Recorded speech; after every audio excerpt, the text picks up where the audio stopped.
Olá a todos, mais uma vez vamos a mais um assunto.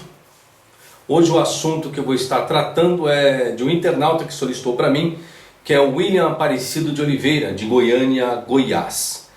Estava conversando com ele, dialogando, e ele me fez a seguinte pergunta: professor, a Bíblia, o conjunto de livros, os 66 livros, a Bíblia, ela é falsa? Ela é confiável ou ela contém apenas a meia verdade? Ela não contém toda a verdade. E esse vídeo eu quero discutir acerca desse assunto.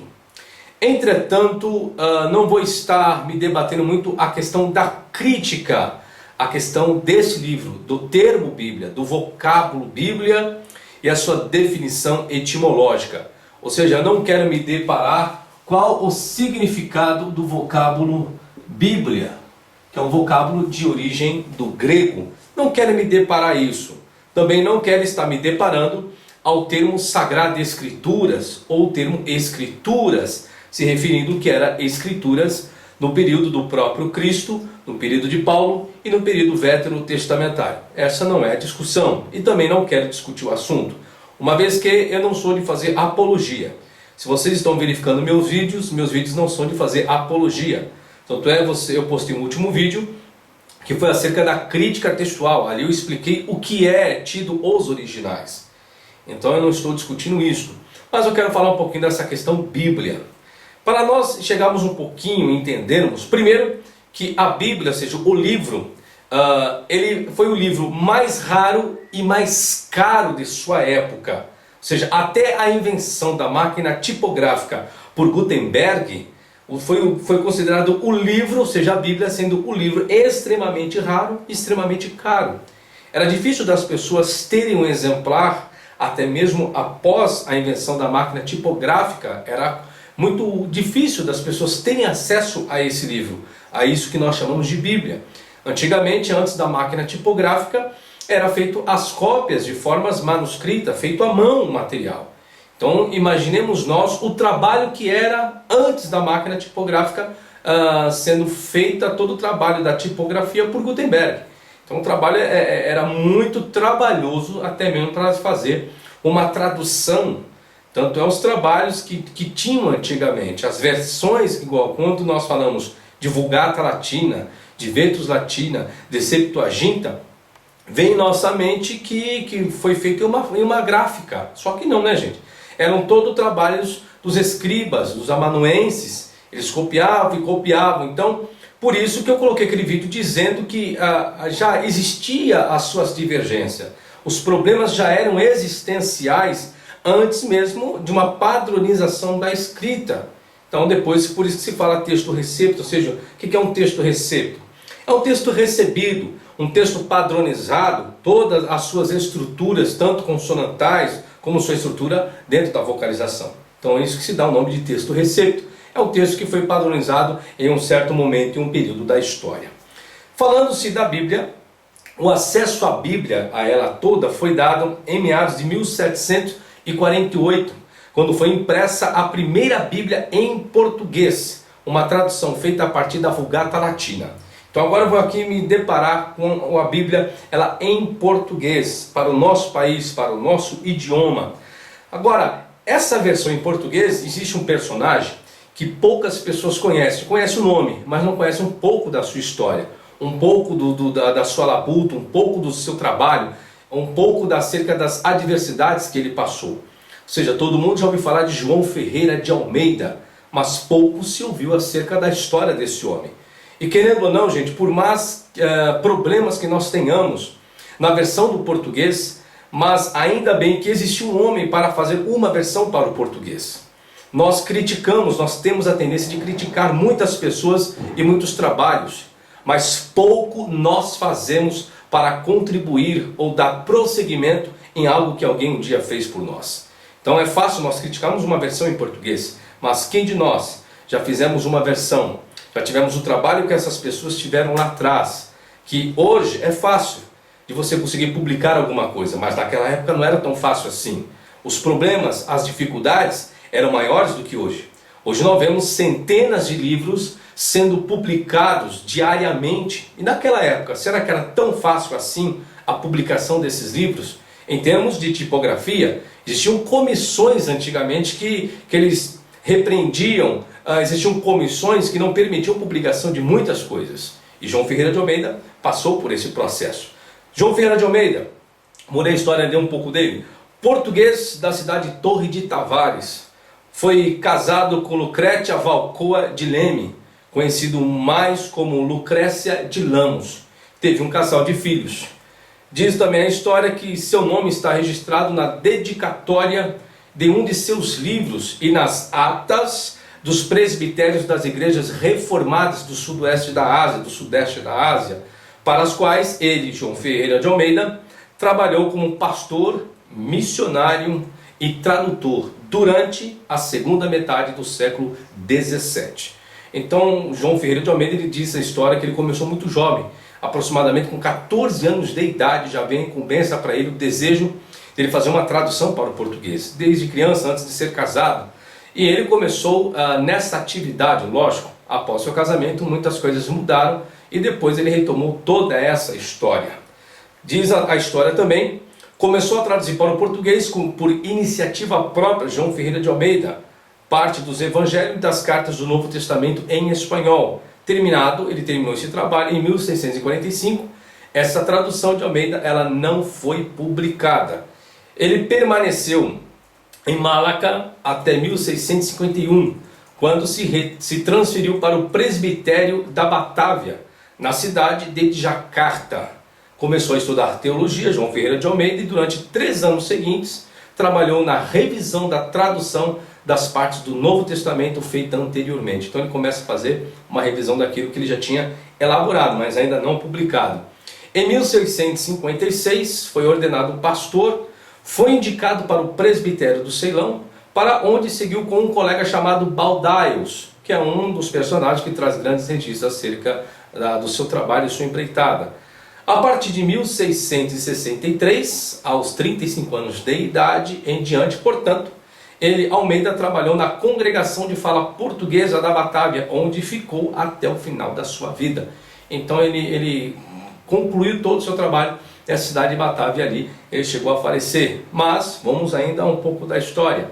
Em 1676, Almeida comunicou ao presbitério que o Novo Testamento estava completo, ou seja, estava pronto. Então em 1676, o Novo Testamento estava completo de João Ferreira de Almeida. Até então, nós não tínhamos nada no nosso país a ser utilizado. Aí em 1681, na Holanda, a primeira edição do Novo Testamento de Almeida finalmente saiu da gráfica. Ou seja, quando ele termina o Novo Testamento em 1676, que ele solicita que seja feita a impressão em sua própria cidade, não conseguiu. Ele esperou-se 4 anos praticamente para que houvesse um empenho da cidade de onde ele estava para que fizesse o trabalho e a publicação daquilo que ele tinha feito. Só que ele, por seu próprio custo, suas próprias dificuldades, ele manda o seu trabalho para a Holanda e após 4 anos na Holanda ele recebe uma carta dizendo que o seu trabalho tinha sido publicado. E após 1 ano já a sua Bíblia, caso o Novo Testamento tido sido já êxito e editado na Holanda, então daí que vem para a Batávia o seu livro. Só que teve grandes problemas.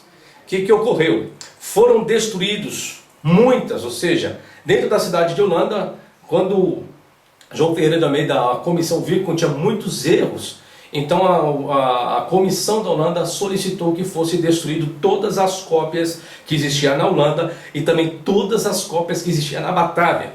Só que algumas pessoas procuraram preservar, então as pessoas começaram a copiar aquilo que já tinha sido publicado em mãos.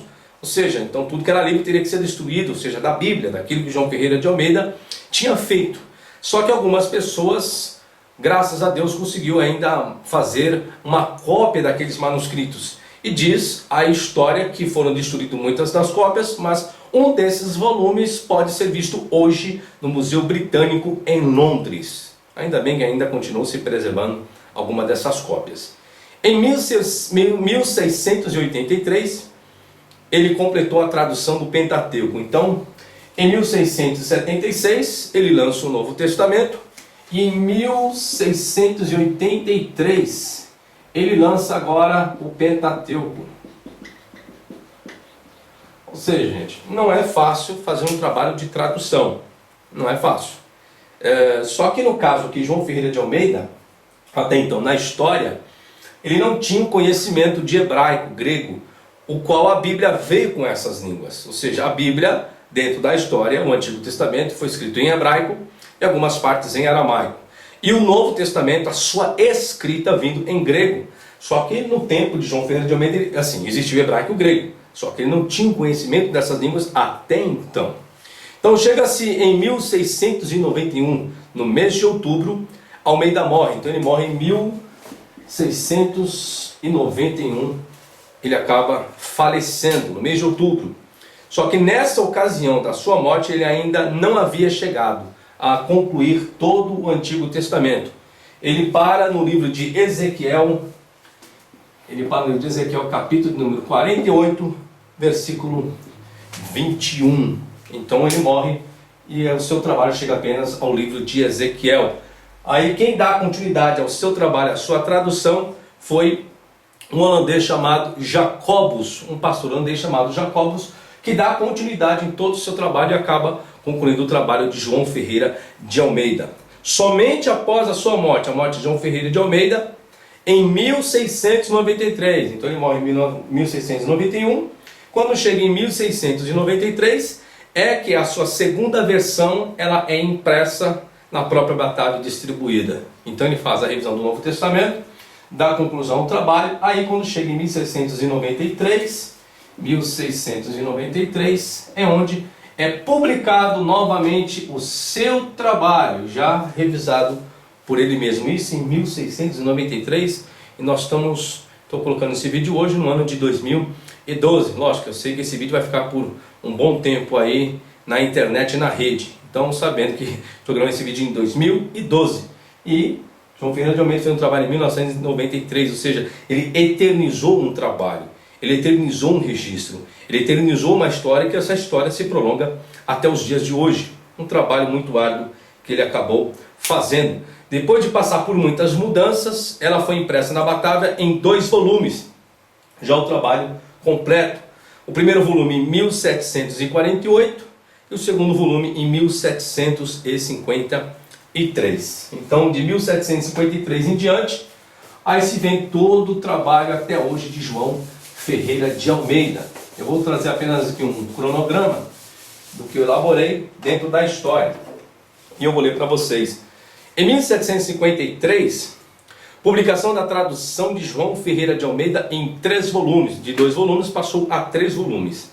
Em 1790, a versão de Figueiredo, elaborada a partir da Vulgata pelo padre católico Antônio Pereira de Figueiredo, publicada em 7 volumes depois de 18 anos de trabalho. Em 1819, primeira impressão da Bíblia completa em português, em um único volume. Tradução de João Ferreira de Almeida, em 1819. Aí vem a tradução impressa da Bíblia em português em um único volume. Nós estamos falando do período de 1819.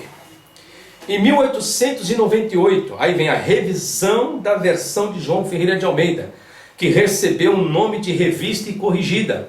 Muitas pessoas têm essa versão em casa, a Revista e Corrigida, que as pessoas falam de ARC, Almeida, Revista e Corrigida. Ou seja, a primeira revisão que é feita depois de 1819. Almeida, Revista e Corrigida. Tradução de Almeida para a Sociedade Bíblica Britânica e Estrangeira. Até então não foi feito pela Sociedade Bíblica do Brasil. Até então não era feito. Em 1917, a versão brasileira elaborada a partir dos originais. Em 1917. Daí que vem uma versão, uma atualização em cima dos originais. E aí você viu o meu vídeo sobre a crítica textual. Dê para você ter uma noção a questão da originariedade de um livro, acerca da origem de um livro, acerca das variantes de um livro. Então, daqui que começa o trabalho em cima dos originais. Só que lembrando vocês que nessa data ainda não tinha sido, não tinha ocorrido e não tinha sido descoberto os manuscritos da caverna do Mar Morto, de Qumran. Ou seja, as descobertas vieram bem após essa datação. Então, o que é feito em termos de atualização é feito em cima deste ano aqui. Os tradutores, os editores, em 1917. Então não havia descoberta alguma. Então, após as descobertas, aí mudaram-se muita coisa. Agora imaginemos nós lidando com uma versão, quem é antes de 1947, quem é antes de 1940, as pessoas que eram cristãs, que eram protestantes, que eram católicos, ou seja, que seguia a Bíblia como um fundamento, como uma regra de fé e prática, como muitos seguem hoje. Então imagine que em 1917 era tido aquilo como fiel. Aí chega as descobertas de Qumran, muda um pouquinho, existem novas revisões e traduções. Aí vem a pergunta do que eu fiz no início. Agora, qual a credibilidade que se deu a esse trabalho? Mas deixa eu continuar o raciocínio. Em 1917, elaborada a partir dos originais, foi produzida durante 15 anos por uma comissão de especialistas e sob a consultoria de alguns ilustres brasileiros, entre eles Rui Barbosa, José Veríssimo e Heráclito Graça. Então em 1917 foi passada a revisão por esses três personagens e três grandes homens dentro da nossa história brasileira. Em 1932 vem a versão de Matos Soares, elaborada em Portugal. Em 1956, versão revista e atualizada. Revista AARA, Almeida Revista e Atualizada. Isso ela vem no ano de 1956. Essa versão aqui, 1956, ela já vem em cima das descobertas do Mar Morto, das cavernas de Qumran. Já vem aproximado em sua datação, essa Almeida Revista e Atualizada, elaborada pela Sociedade Bíblica do Brasil. Ou seja, em 1948, a Sociedade Bíblica do Brasil ela é fundada. Uma nova revisão de Almeida, independente da revista e corrigida, foi encomendada outra equipe de tradutores brasileiros. O resultado desse novo trabalho, publicado em 1956, é o que hoje conhecemos como versão revista e atualizada. Depois, em 1959, versão dos monges beneditinos, elaborada a partir dos originais para o francês na Bélgica e traduzida do francês para o português. Em 1968, versão dos padres capuchinos, elaborada no Brasil a partir dos originais para o português. Em 1988, Bíblia na linguagem de hoje, elaborada no Brasil pela Comissão de Tradução da SBB, que é a Sociedade Bíblica do Brasil, a partir dos originais. 1988, a Bíblia na linguagem de hoje, a partir dos originais. Depois nós temos, 1993, a segunda edição da revista atualizada. Segunda edição, é a segunda edição da AARA, Almeida Revista Atualizada. Ela vem no cenário em 1993, de Almeida, elaborada pela Sociedade Bíblica do Brasil. Em 1995, aí começa a proliferação. Você vê que depois de 1990, começa a proliferação. A segunda edição da versão revista e corrigida. Nossa, Almeida Revista Corrigida, que ela é de 1819, ela só vai ter uma correção nesses manuscritos em 1995. Olha o tempo que se passou daqui para cá, gente. A primeira versão agora que vai ter uma atualização, lógico, eles vão fazer isso em cima disso daqui, ó, das novas descobertas. Continuo. Em 2000, a nova tradução da linguagem de hoje, elaborada pela Comissão de Tradução da Sociedade Bíblica do Brasil. Aí agora vem a pergunta. Vamos pegar agora na história. Vamos pegar aqui, gente, 1819. As pessoas de 1819, vamos colocar que elas tinham a mesma concepção que muitos têm hoje, da inerrância das Escrituras, da inerrância da Bíblia. Só que eu trouxe uma história desse vocábulo Bíblia para a versão em português, gente. Que aqui, nós temos que agradecer pelo trabalho de João Ferreira de Almeida, mas nós temos que tomar cuidado com uma questão de uma versão. Quando eu falo de versão, eu não estou me referindo apenas ao português. Estou me referindo a qualquer versão de qualquer outro idioma. Não há possibilidade, não tem como, nenhuma versão existencial das escrituras, dos originais hebraico, aramaico e grego, não tem como trazer ao pé da letra a riqueza que existe nos idiomas antigos para uma língua franca como a nossa. Não tem como eu traduzir do hebraico, aramaico ou o próprio grego e ter uma riqueza na versão em português a partir desses originais. Não existe, não tem como, porque cada idioma tem as suas regras. Cada idioma tem os seus vocábulos primários. Tanto é, na nossa versão em português, nós temos hebraísmo inseridos. Nós temos vocábulos gregos inseridos. Tanto é, eu vou trazer um estudo futuramente acerca da palavra presbítero. A palavra presbítero, ela em si, ela já é grega. É uma palavra grega. A expressão aleluia já é um hebraísmo. Então existem muitos vocábulos no português, até no nosso idioma mesmo. A construção do nosso português não é uma construção pura. Não. Se nós pegarmos a história do nosso português, do nosso idioma, do que se ensina hoje nas escolas, é uma miscigenação de outros idiomas. É uma mistura. Agora imaginemos a Bíblia, que tantas pessoas divinizam. Onde eu quero chegar? Que tem que se tomar cuidado essa questão de divinizar a Bíblia. Divinizar uma versão em português. Porque o que se tem em mãos hoje, o que vocês têm em mãos hoje, vem do trabalho de um homem, João Ferreira de Almeida. Está aqui exposto as datações do seu trabalho. Uma versão em português. O qual essas versões, tanto essa foi feita uma revisão nessa, foi feita uma revisão nessa. Aqui é uma Bíblia. A ARA é uma Bíblia. A RC é uma outra Bíblia. E se você comparar as duas, tanto uma como a outra, você vai encontrar divergência na linguagem das duas.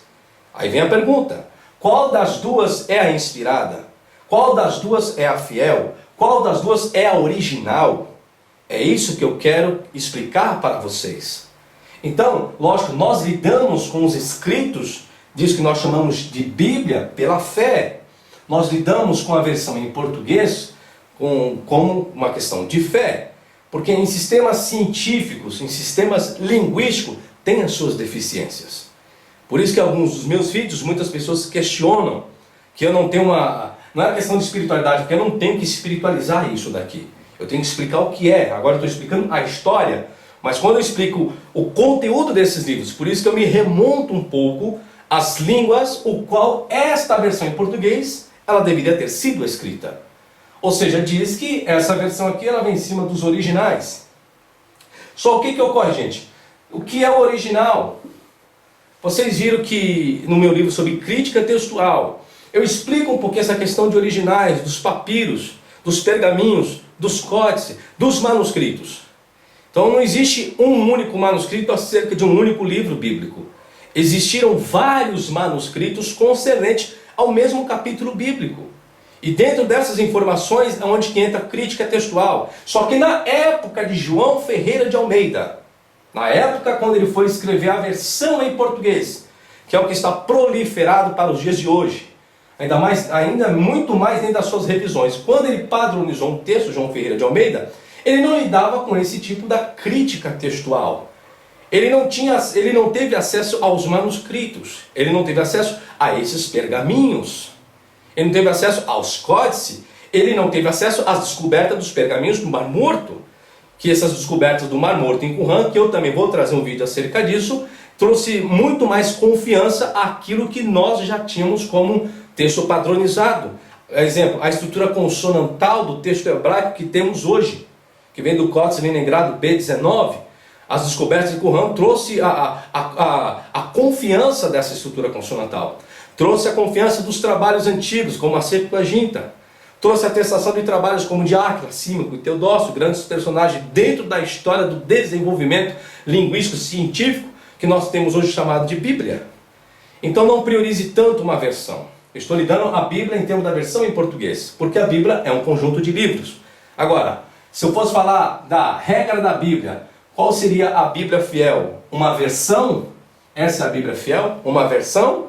Ou a Bíblia fiel teria que ser o idioma grego, hebraico, e aramaico. Se eu tiver que alguma coisa é fiel, então teria que ser dentro dessa linguagem. Só que dentro dessa mesma linguagem aqui, vocês viram meu vídeo de crítica textual que eu tenho problemas com os manuscritos gregos. E eu vou trazer também outros vídeos que vocês vão ver que nós temos problemas com os manuscritos que se chamam de originais, os manuscritos hebraicos. Até nisso se tem problema. Eu sei que talvez são coisas que vocês nunca ouviram, mas essa é a verdade, essa é a existência. E eu vou trazer próximos vídeos para vocês compreenderem essa estrutura toda. Por que eu estou trazendo isso? Porque é muito pequeno, é coisa muito mínima, é muito pequeno.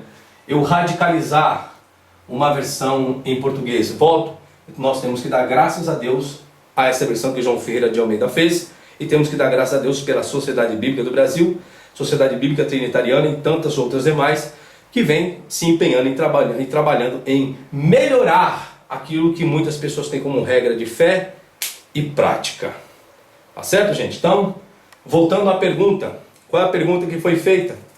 Vocês se lembram? A Bíblia, ela é falsa, é confiável ou é meia verdade? Aí eu respondo, nenhuma dessas três. A Bíblia não é falsa, não é confiável, também não é meia verdade. Porque a Bíblia que nós utilizamos é uma versão em português. Isso é a Bíblia. Então, quando você utiliza a sua fé, aí entra a questão de fé. Quando você usa a fé, você acredita da forma que você quer sobre esse registro. Então aqui eu não estou colocando um ultimato. Ela é falsa? Ela é confiável ou ela é minha verdade? Estou falando que nenhuma das três. Então qual é, professor? É uma questão de cada um. Eu tenho o meu conceito do que a versão em português é para mim. Eu tenho o meu conceito do que são os manuscritos gregos. Eu tenho o meu conceito do que é o hebraico e o aramaico para mim em minhas pesquisas. Isso eu tenho. Mas quando eu publico isso, do que eu conheço, eu estou publicando o que está dizendo ali. A não ser com a exceção que também eu trouxe um julgamento, uma variante do trabalho da crítica textual, mas dentro da crítica textual vocês viram a questão da probabilidade de se ter aquilo como é fiel, como original um texto. Então é disso que eu trabalho, é isso que eu quero colocar para vocês, mas não fechar uma coisa e muito menos discordar, porque para que eu possa discordar de qualquer coisa que eu coloco, ou para discordar de qualquer coisa que as pessoas estão dizendo, é necessário que eu tenha fundamentos para provar que o conceito daquela pessoa esteja errado. É aí onde está o maior problema. Discordar, todo mundo pode discordar de qualquer pessoa, mas quais os fundamentos que você tem publicados, que você possa provar que os seus conceitos é melhor e é real do que aquilo que aquela pessoa ensinou. Então eu estou aqui disponível para todos vocês, voltando e dizendo, vocês podem discordar a qualquer momento de tudo aquilo que eu escrevo, mas é necessário ter fundamentos para dizer que o professor está errado. E tem mais, gente. Ainda bem que eu estou lidando com a versão em português com vocês, porque nós somos brasileiros. Mas há pessoas que se pegam muito a isso. Volto, o meu trabalho todo é em cima disso aqui. E é isso aqui que eu quero mostrar para vocês. As deficiências que existem ainda na nossa versão em português e que, infelizmente, passe o tempo que passar, não tem como trazer algo 100% em cima dela. Mas o que nós temos já é o suficiente para entendermos muitas coisas acerca da verdade daquilo que nós acreditamos. Muito obrigado, até a próxima então.